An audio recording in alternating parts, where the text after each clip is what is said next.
Bismillahirrahmanirrahim. Assalamualaikum warahmatullahi wabarakatuh. Waalaikumsalam warahmatullahi wabarakatuh. Baik Bapak Ibu semuanya, sebelum kita mulai agenda perkuliahan, mari kita membaca basmalah dulu. Bismillahirrahmanirrahim. Semoga yang kita pelajari pada malam hari ini, pada perkuliahan hari ini bisa berjalan lancar dan bisa terserap ilmunya secara maksimal.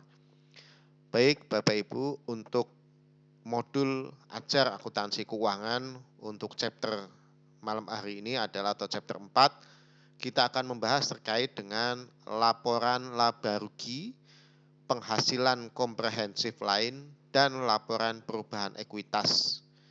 Jadi memang modul ini kami tujukan untuk mahasiswa akuntansi, khususnya yang ingin mempelajari secara lebih lanjut terkait dengan laporan keuangan. Di dalam malam hari ini kita akan membahas 2 laporan keuangan, yaitu laporan laba rugi dan juga laporan perubahan ekuitas.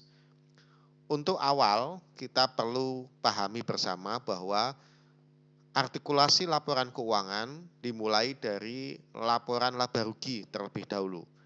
Kita ketahui bahwa laporan laba rugi itu terdiri dari beberapa akun, khususnya adalah akun pendapatan dan akun biaya. Ya, akun pendapatan dan akun biaya. Selisih antara akun pendapatan dan biaya maka akan menimbulkan surplus ataupun defisit, ya.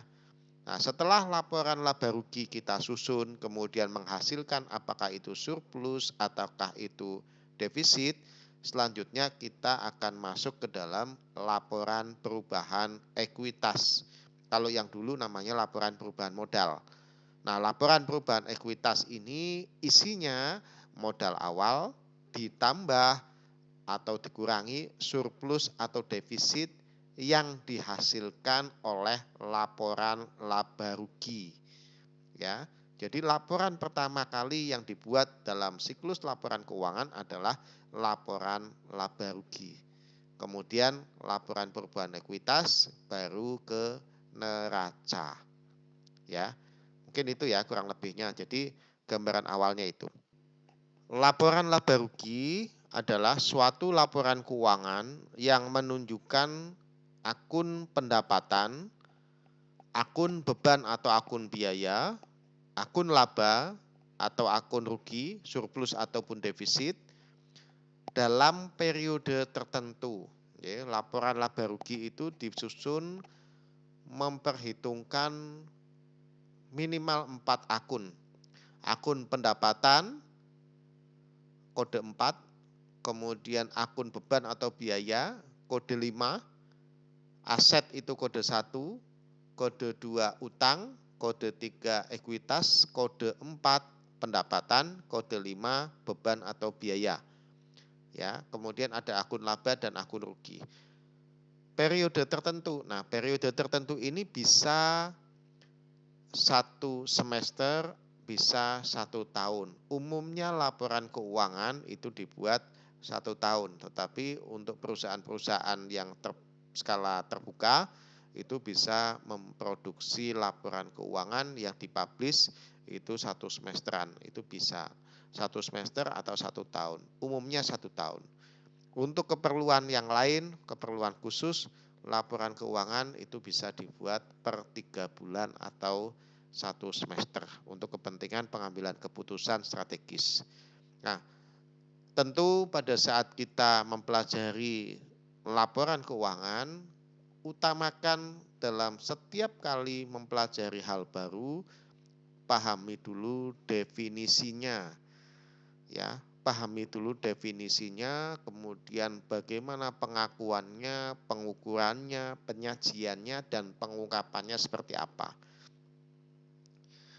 Pengertian laporan laba rugi. Ya, laporan laba rugi adalah laporan keuangan yang menunjukkan akun pendapatan, akun beban, akun surplus atau akun laba, dan juga akun rugi atau defisit dalam periode tertentu yang disajikan oleh suatu entitas. Entitas ini bisa perusahaan terbuka ataupun lain sebagainya.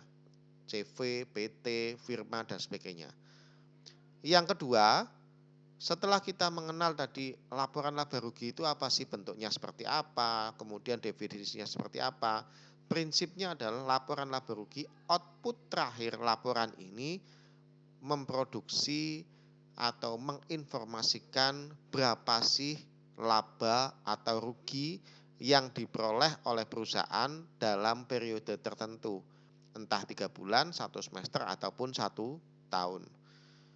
Kemudian yang kedua, karena kita tadi mempelajari ada komponen yang lain adalah pengertian penghasilan komprehensif lain. Ya, penghasilan komprehensif lain ini adalah kita ketahui bahwa ada penghasilan operasional dan ada penghasilan non operasional. Oke, non operasional. Kalau penghasilan operasional misalkan perusahaan, contoh kita sebut merek lah, misalkan perusahaan supermarket T-Mart ataupun Luki-Mart ataupun NU-Mart dan sebagainya, itu penjualan barang retail.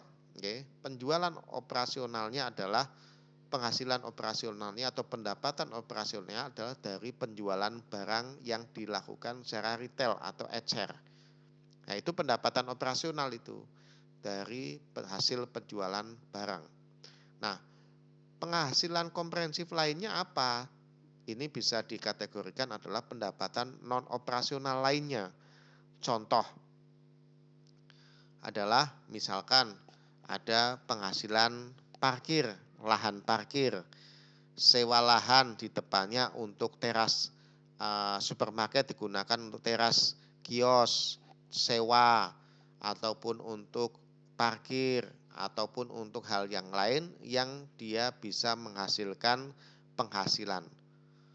Nah, itu adalah penghasilan komprehensif lain yang tidak terkait dengan penghasilan operasional.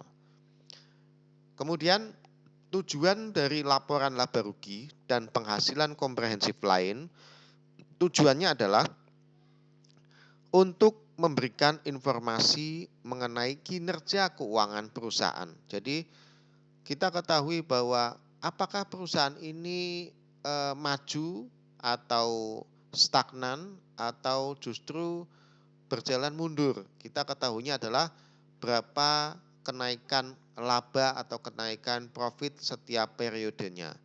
Sehingga profit itu adalah salah satu, kita sebut salah satu indikator kinerja perusahaan. Jadi kalau kinerja perusahaan itu bagus, dilambangkan salah satunya adalah dengan profit yang besar.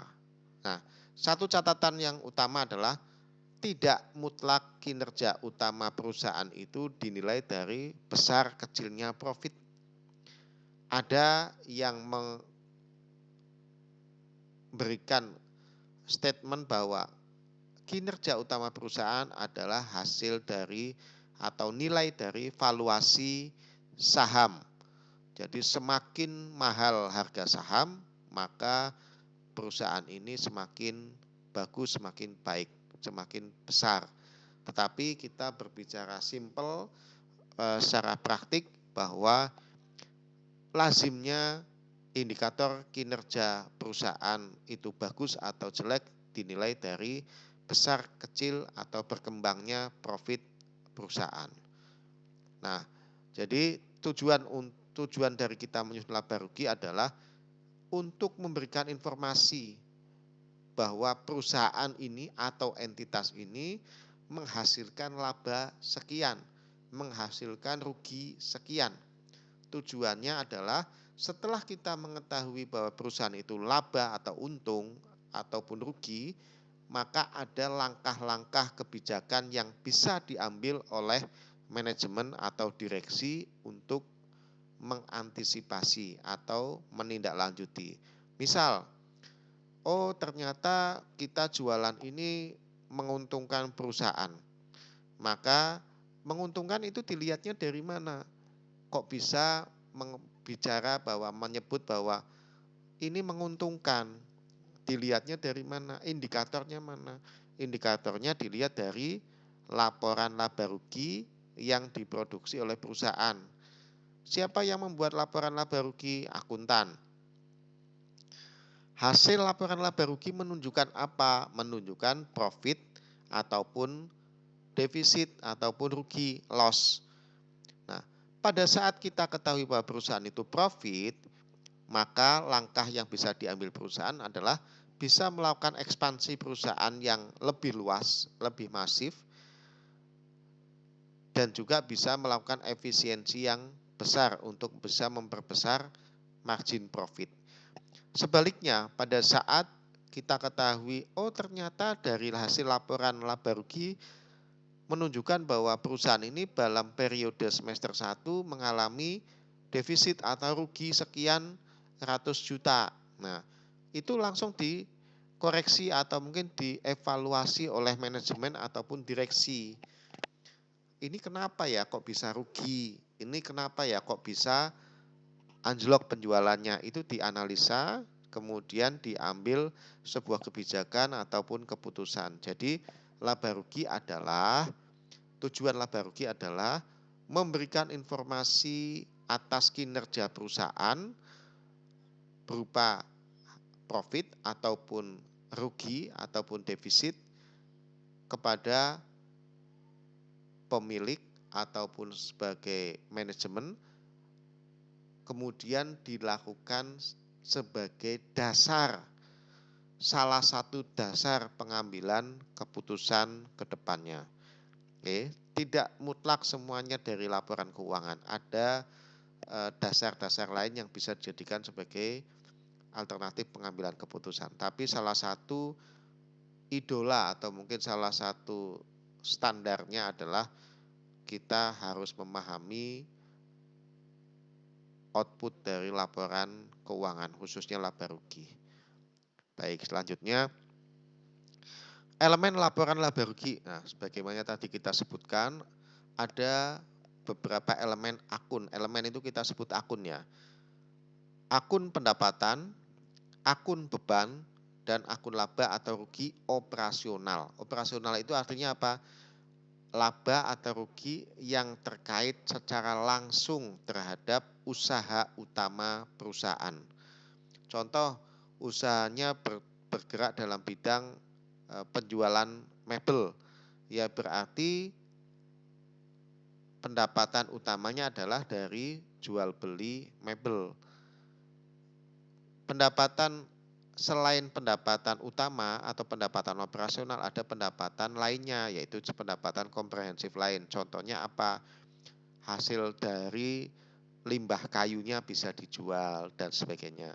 Itu di luar operasional, artinya itu tidak menjadi pokok pendapatan utama yang ditargetkan oleh perusahaan. Nah, selain akun pendapatan, juga akun beban. Beban itu adalah atau biaya atau cost, itu sama saja adalah biaya yang dikeluarkan oleh perusahaan dalam periode tertentu. Tujuannya apa?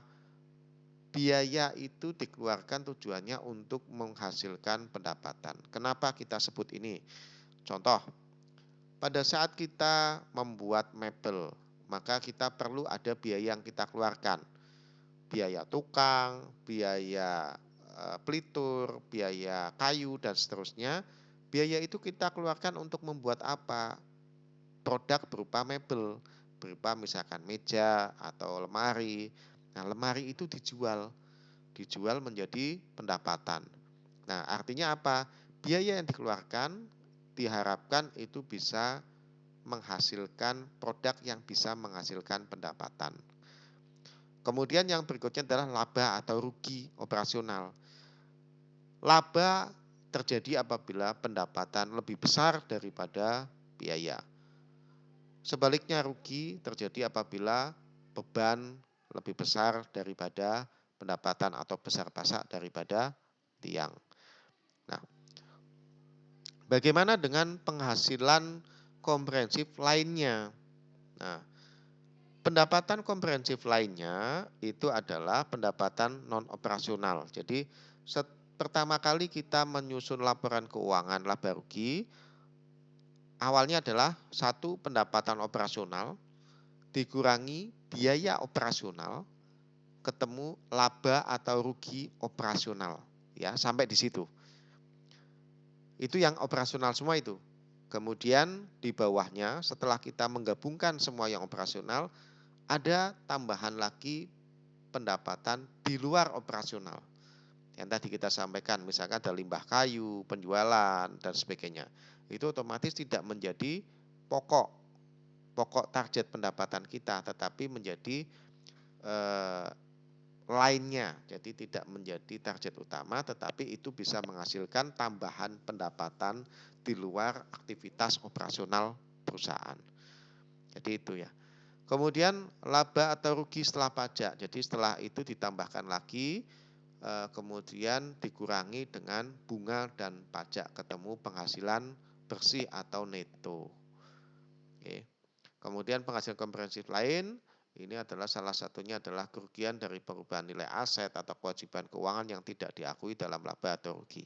Contoh-contohnya, nanti Bapak Ibu bisa cermati, bisa searching di Google, nanti apakah bentuk-bentuknya, contoh-contohnya atau di buku akuntansi keuangan lanjutan, itu silahkan bisa dicoba pahami. Nah, kemudian ini Pak, contoh elemen dalam laporan laba rugi, akun-akun dalam laba rugi. Nah, ini kita lihat. Di sini ada akun pendapatan penjualan 1 miliar. Kemudian ada biaya penjualan, biaya yang dikeluarkan untuk menghasilkan penjualan sebesar 600 juta. Laba kotornya adalah 400 juta. Laba kotor diperoleh dari mana? Pendapatan dikurangi dengan biaya ketemu laba kotor. Kenapa disebut sebagai laba kotor? Laba kotor disebut sebagai laba kotor karena ini belum dikurangi dengan beban-beban pajak, beban bunga, dan seterusnya. Nah, setelah ada laba kotor, kemudian ada ini beban operasional 200, ketemu laba operasional 200, dikurangi beban pajak sekian, ketemu laba bersih. Laba bersih itu adalah laba setelah dipotong pajak dan bunga. Ya, di sini kita lihatkan ada beban operasional.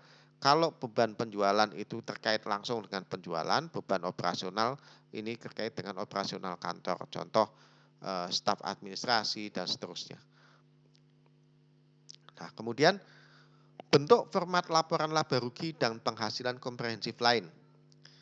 Ada dua jenis bentuk laporan laba rugi. Single statement, ini yang lurus ke bawah.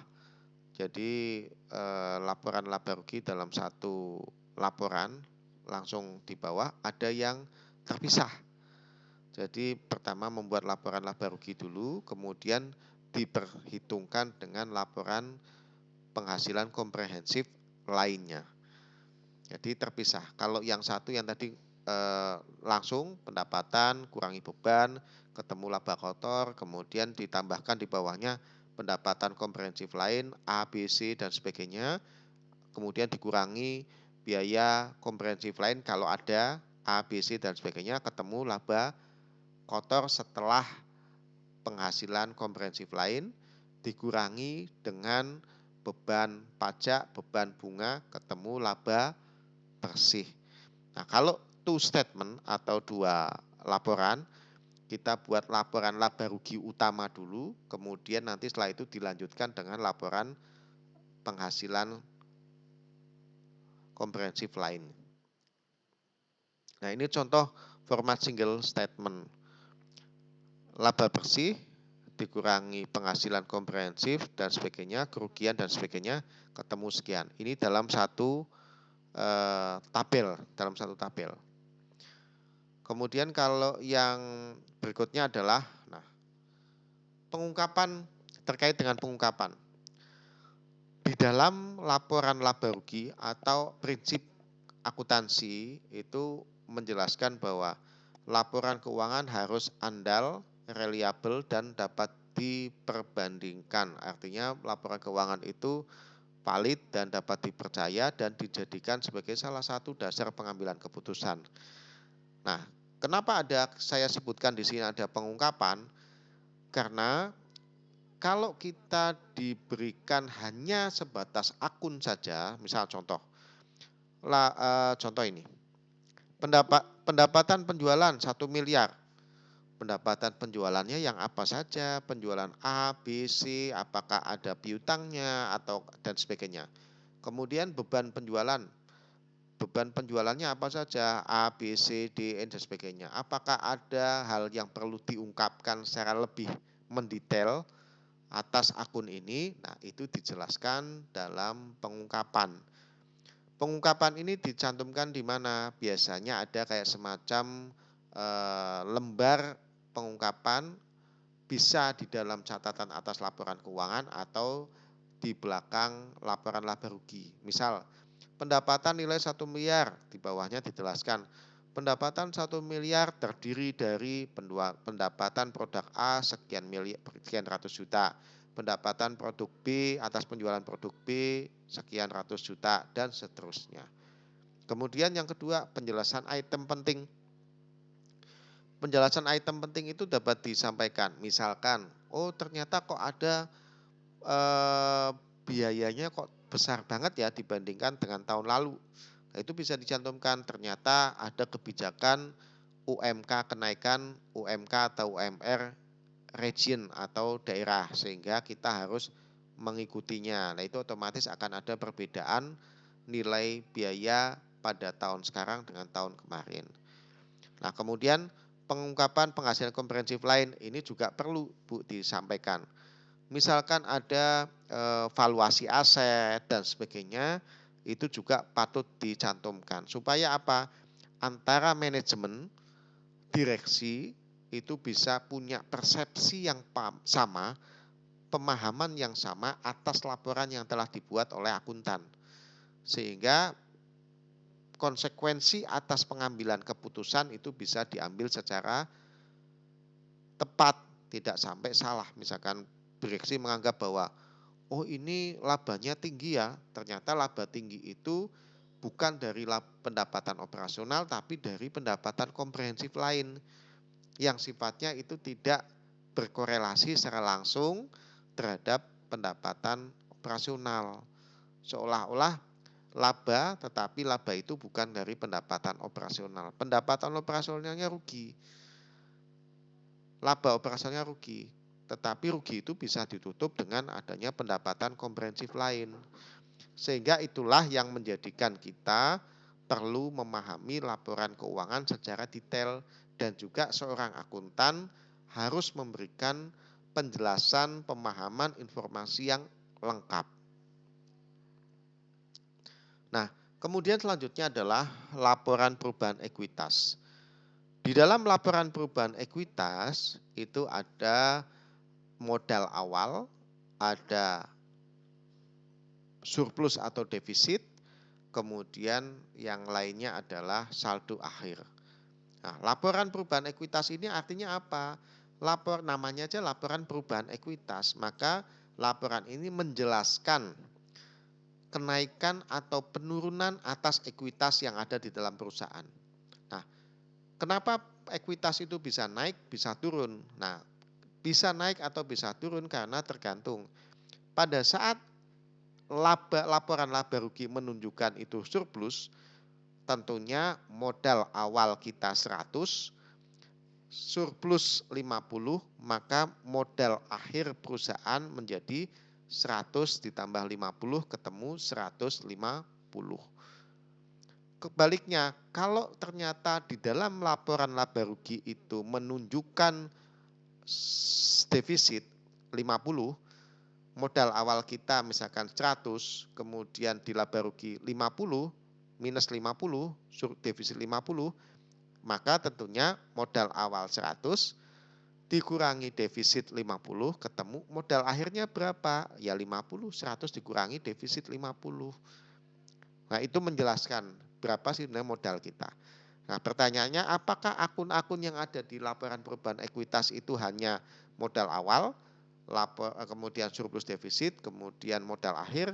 Tidak. Di dalam laporan perubahan ekuitas ada beberapa akun yang terkait. Satu, ada akun modal awal, ada akun modal akhir, ada akun surplus atau defisit laba atau rugi, kemudian juga akun privé, kemudian juga ada akun koreksi. Nah, itu nanti yang banyak kita bisa berdiskusi koreksinya apa saja yang bisa mempengaruhi ekuitas, ya. Misalkan ada pendapatan tahun kemarin yang perlu dikoreksi atau piutang dan sebagainya, itu nanti bisa mempengaruhi ekuitas. Nah, ini contohnya adalah modal awalnya berapa, kemudian ada penambahan 200 juta, 1 miliar, kemudian ada penambahan dari surplus defisit, maka saldo akhirnya adalah 1,2. Kemudian penghasilan komprehensif lain, saldo awalnya tidak ada, kemudian ternyata di tahun ini, tahun kemarin 2023, ada penambahan pendapatan komprehensif lain sebesar 160 juta, maka menambah saldo awalnya 0, penambahan 160 juta, tidak ada pengurangan, saldo akhirnya adalah 160. Jadi total ekuitasnya adalah penambahan atas modal pemilik, ditambah laba ditahan, kemudian ditambah penghasilan komprehensif lainnya jika ada. Jadi itu kurang lebihnya Mas dan Mbak semuanya. Malam ini kita fokus di laporan laba rugi, laporan perubahan ekuitas, dan laporan komprehensif lainnya. Semoga penjelasan saya bisa jelas dan fokus. Mohon maaf ada yang terlambat saya accept. Nanti bisa menonton tayangan ulangnya di YouTube saya. Mungkin itu ya. Kemudian setelah ini kita diskusi lebih lanjut. Oke, sebentar saya tutup.